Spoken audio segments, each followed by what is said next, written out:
shells in the center of the cell. Now, we have these three things that we call subatomic particles. So we have subatomic particles. Proton, neutron, and electron. Which of those are in the nucleus? Neutrons are in the nucleus. What else? And the protons. Okay, so protons and the neutrons are in the nucleus. So we're going to move a couple of these over here to the nucleus. By the way, guys, what charge do protons have? They're positive. P for positive. N for negative. So protons have a positive charge. Neutrons have negative. Neutrons are neutral. They have no charge. All right, so the center of the nucleus is typically this big ball of protons and neutrons mixed together. And then you got these electrons that are floating around the outside. Think of those as like the moons floating around Jupiter. And you can have up to, I think, basically the farthest we've gone out is 107 electrons. That's a lot. But they are orbiting the nucleus in a very specific order or pattern. And that is, we have these different shells. These are called energy levels. And the first shell has exactly 2 electrons. You need to make sure you know that. You must know that. The first shell has exactly 2 electrons. How many does the first shell has 2? How many does the second shell have? 4. Try again. 3. Not 20. 6. 5. It's 8. Oh. 8 and then. Yeah. And the way we do that Now is we we like 2. put 2. Oh yeah, 2 4. Yeah. Yeah. That's who I read it from.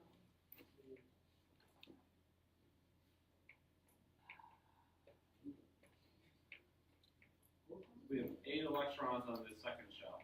Now guys, these are not the number that every single atom has. These are the maximum number of electrons that are possible per shell. So the first shell has at most 2 electrons. The second shell has at most 8 electrons. How many does the third shell have? Chris? Not 16. It also has 8.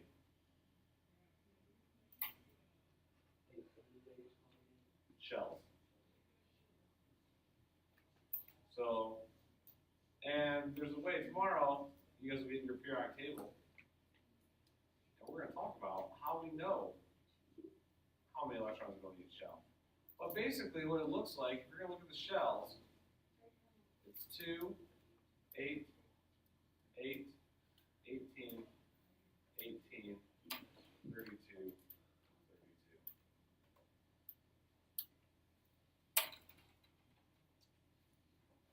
It's a lot.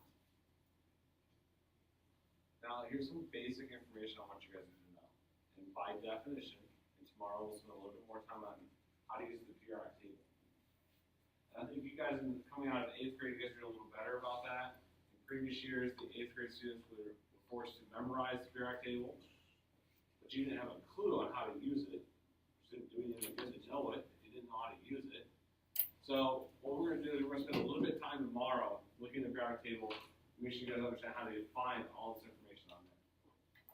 But guys, when we talk about the atomic number of an element, this is something I want you to know for every element.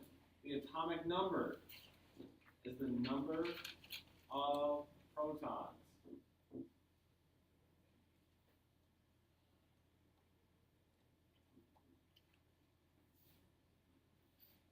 And because we're always trying to reach equilibrium, the number of protons is also the number of electrons.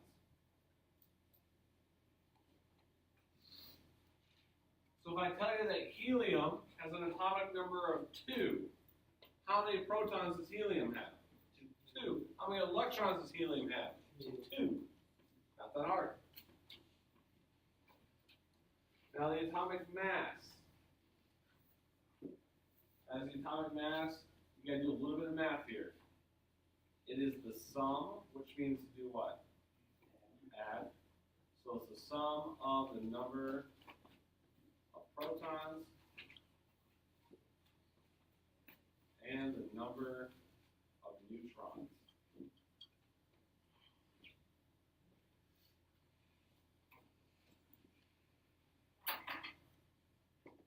Protons plus neutrons. So if I know my atomic number, and I know my atomic mass, how would I figure out the number of neutrons? Subtract what? Well, subtract protons from the mass. Guys, energy levels, those are the shells that we talked about. Okay, so we have our first energy level, second energy level, third. Guys, where does chemical bonding take place? On which energy level? Which electrons? Do I bond with my inner electrons? Always with the outer electrons. You might want to make a special note of that. Bonding always takes place with the outer electrons. Dakota should write this information down.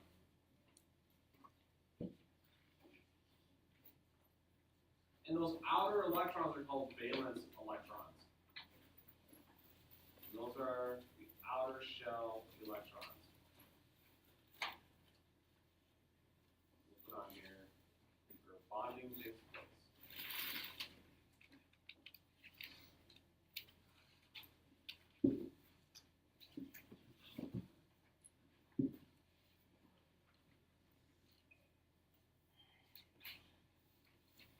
And then the next thing I want to discuss, guys, what is an isotope?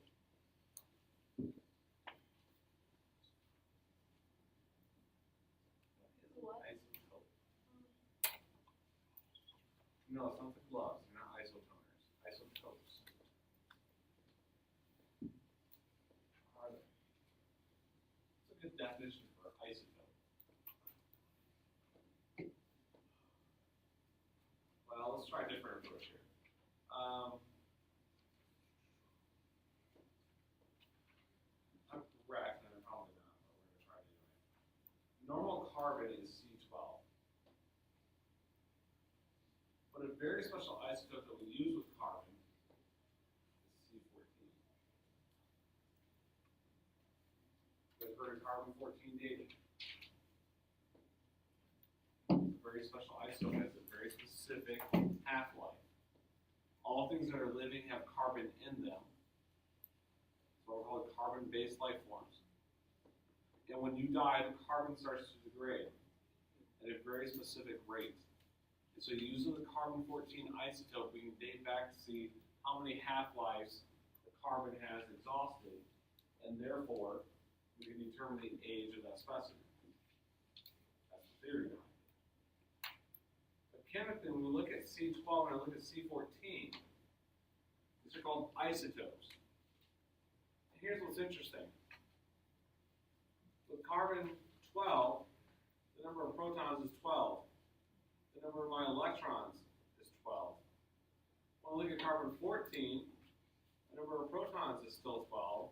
My number of electrons is still 12. So then what's different? What do you think, Madison? What changed? The number of neutrons. Because when we think about an isotope, the thing that's changed, an isotope is created when the same element has added or taken away neutrons. So if we, that's usually how I'm functioning that, has gained or lost neutrons.